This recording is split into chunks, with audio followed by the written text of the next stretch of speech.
On a long road trip or simply traveling with a group of people, you need more than one charger, but USB and charging ports are limited in most vehicles. That's where the X5 charger comes in. The X5 USB car charger delivers lightning-fast charging speeds while supporting up to 5 devices at once.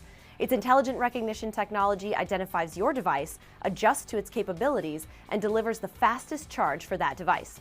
For example, charging a tablet and charging a smartphone aren't the same thing. No more having to constantly switch out phones and devices. You can purchase the X5 car charger for $24.99 at RapidX.io.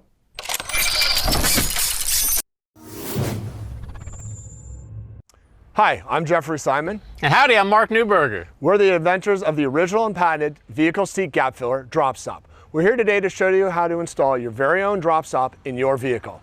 Mark is going to walk you through a very simple step-by-step installation process. So with no further delay, Mark, take it away. Please step into my office.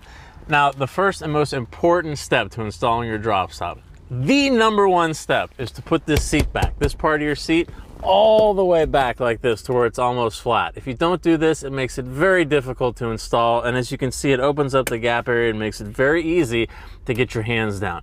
Also notice I'm sitting in the opposite seat.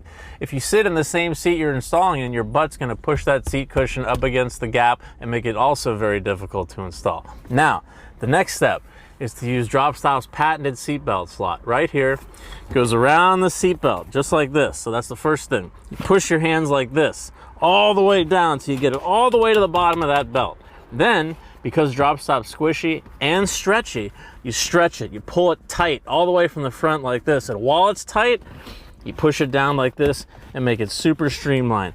Push it down in the back, put the seat back up, and just like that in seconds, you're never dropping anything again, and it moves back and forth with your seat because it's always attached to that belt. Thank you so much for your support, and remember, don't drop and drive.